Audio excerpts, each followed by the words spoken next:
Infeliz es aquel a quien su etapa infantil solo le trae recuerdos de miedo y tristeza. Desgraciado el que vuelve su vista hacia las horas solitarias, pasadas en vastos y sombríos ambientes, de pardos cortinajes e hileras alucinantes de libros antiguos, o hacia las horrendas vigilias a la sombra de ciclopeos y estrambóticos árboles, repletos de enredaderas, que agitan en silencio por las alturas sus retorcidas ramas. Esto es lo que los dioses me destinaron, a mí, el aturdido, el frustrado, el improductivo, el insolvente. Sin embargo, me siento raramente satisfecho y me agarro con cierta desesperación a esos decadentes recuerdos, cada vez que mi mente me amenaza con ir más allá, hacia el otro. Desconozco el lugar donde nací, salvo que el castillo era incomparablemente horroroso, todo lleno de pasadizos oscuros y con techos altos y planos, donde la mirada solo podía encontrar telarañas y sombras. Las piedras de los corredores agrietados estaban siempre odiosamente húmedas, y por todas partes podía percibirse un maldito olor, como de cúmulos de cadáveres procedentes de generaciones muertas. Nunca había luz, por lo que tenía la costumbre de encender velas y quedarme observándolas fijamente, en busca de algún alivio. Fuera tampoco brillaba el sol, pues unas espantosas arboledas crecían por encima de la torre más alta. Una sola torre negra sobrepasaba aquel ramaje y salía a cielo abierto y desconocido, pero casi estaba en ruinas, y solo se podía acceder a ella a través de un escarpado muro casi imposible de escalar. Debo haber vivido varios años en ese lugar, pero soy incapaz de contar el tiempo. Algún ser debió atender a mis necesidades, pero no puedo recordar a persona alguna excepto a mí mismo, ni a ninguna cosa con vida excepto a las ratas, los murciélagos y las arañas, todos silenciosos. Creo que cualquiera que me haya cuidado debió ser tremendamente viejo, ya que mi primera visión mental de una persona viva fue la de algo muy parecido a mí, pero algo retorcido, consumido y deteriorado, como el mismo castillo. Para mí no tenía nada chocante aquellos huesos y esqueletos esparcidos entre las criptas de piedra, excavados en las profundidades de los cimientos. En mi propia fantasía solía asociar estas cosas con los hechos cotidianos y los encontraba más reales que las imágenes coloreadas de seres vivos que solía ver en los abundantes y mohosos libros. En aquellos libros pude aprender todo lo que sé. Ningún maestro me apremió o me guió, y no recuerdo haber escuchado voces humanas durante todos esos años, ni siquiera la mía, ya que, aunque había leído acerca de la palabra hablada, jamás se me pasó por la cabeza hablar en voz alta. Mi aspecto era además una cuestión lejana a mi mente, pues no existían espejos en el castillo, y me limitaba por mero instinto a verme a mí mismo como un semejante a esas figuras juveniles que veía dibujadas o pintadas en los libros. Solo tenía conciencia de mi juventud a causa de lo poco que podía recordar. En el exterior, acostado en el foso fétido bajo los árboles tétricos y silenciosos, solía pasarme las horas enteras soñando sobre lo que había leído en los libros. Añoraba poder verme entre gentes alegres, en el soleado universo situado más allá de la interminable espesura. Una vez intenté escapar de aquel bosque, pero a medida que me alejaba del castillo, las sombras se volvían más densas y el aire se impregnaba aún más de crecientes temores, de manera que comencé a correr frenéticamente por el camino ya andado. No fuera a perderme en aquel laberinto de fúnebre silencio. Y de esa forma, a través de crepúsculos sin fin, me veía obligado a soñar y esperar, sin saber exactamente qué, hasta que en mi oscura soledad, el deseo de luz se hizo tan potente que ya no fui capaz de quedarme inactivo, y mis suplicantes manos se alzaron hacia esa única torre en ruinas, que por encima de la arboleda se acercaba a un cielo exterior y desconocido. Y por fin me decidí a escalar aquella torre aunque me cayera, ya que para mí ya era mejor apreciar unos segundos el cielo y perecer, que seguir viviendo sin poder contemplar jamás el día.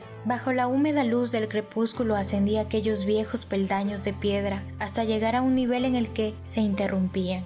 Y de allí en adelante, trepando por pequeñas hendiduras en las que apenas entraba un pie, continué mi peligrosa ascensión. Horrible y espantoso era aquel cilindro de roca, inerte y sin peldaños, oscuro, en ruinas y solitario, todo siniestro, con el mudo aleteo de los espantados murciélagos. Pero aún más lamentable era la lentitud de mi avance, ya que por más alto que trepase, no se disipaban las tinieblas que me rodeaban, y me invadió un renovado frío como de algún respetable y embrujado moho. Tiritando a causa del frío, me preguntaba por qué no alcanzaba la claridad, y si me hubiera atrevido, ¿habría mirado hacia abajo?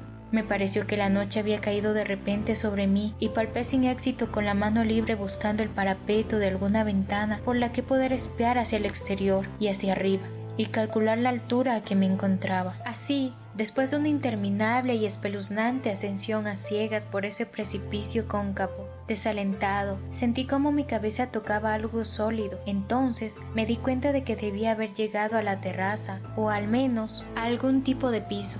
Alcé mi mano libre y entre la oscuridad toqué un obstáculo, percibiéndome que era de piedra y que no podría moverlo. Luego realicé un mortal rodeo a aquella torre, agarrándome a cualquier soporte que me pudiera ofrecer su pringosa pared, hasta que al final, mi mano siempre tanteando, halló un punto en el que cedí a la valla y pude reanudar mi marcha hacia arriba, empujando aquella loseta o puerta con mi cabeza, pues utilizaba las dos manos en mi prudente avance.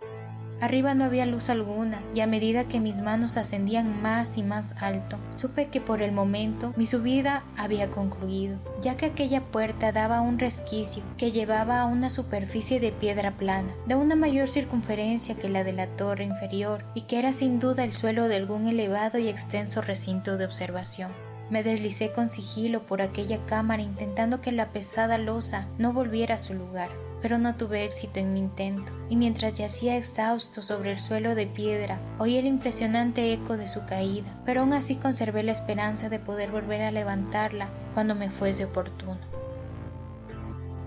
Creyendo que me encontraba ya a una altura importante, por encima de las odiadas ramas del bosque, me incorporé con mucho esfuerzo y palpé las paredes, buscando alguna ventana que me permitiese contemplar por primera vez el cielo, la luna y las estrellas sobre las que tanto había leído. Pero ambas manos me decepcionaron, pues todo lo que encontré fueron extensas estanterías de mármol, cubiertas de odiosas cajas alargadas, de unas dimensiones inquietantes. Cuanto más reflexionaba, más me preguntaba qué extraños secretos podía guardar aquel alto lugar, construido a tan grande distancia del castillo inferior. De repente e inesperadamente mis manos tocaron el marco de una puerta, del que colgaba una plancha de piedra de rugosa superficie, motivada por las raras incisiones que la cubrían. Aquella puerta estaba cerrada, pero haciendo un esfuerzo supremo pude superar todos los obstáculos y la logré abrir hacia adentro. Una vez hecho todo esto, me invadió el éxtasis más puro jamás conocido. A través de una verja de hierro decorada, y en uno de los extremos de una corta escalera de piedra que ascendía desde aquella puerta recién descubierta, y brillando plácidamente con todo su esplendor, se encontraba la luna llena, que nunca había visto antes, salvo en mis sueños y en unas peregrinas visiones que nunca me atreví a llamar recuerdos. Ahora estaba convencido de que había llegado a la cima del castillo, y ascendí muy rápidamente los escasos peldaños que me separaban de la verja, pero mientras tanto una nube ocultó la luna y me hizo tropezar, y ya en la oscuridad me vi obligado a avanzar con una mayor lentitud. Todavía se encontraba todo muy oscuro cuando llegué a la verja, que me encontré abierta tras una meticulosa exploración, pero que no quise atravesar por miedo a precipitarme desde aquella importante altura que había alcanzado. Luego volvió a aparecer la luna.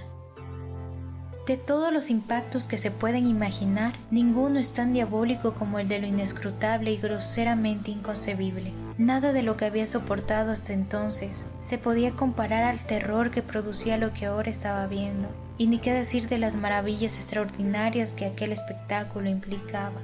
El panorama era en sí tan sencillo como asombroso, ya que consistía solamente en lo siguiente. En lugar de una deslumbrante perspectiva de las copas de los árboles vistas desde una solemne altura, a mi alrededor se extendía, al nivel mismo de la verja, nada menos que la tierra firme, separada en distintos sectores por medio de losas de mármol y de columnas, y bajo la sombra de una antigua iglesia de piedra cuyo capitel desolado brillaba espectralmente bajo la luz de la luna.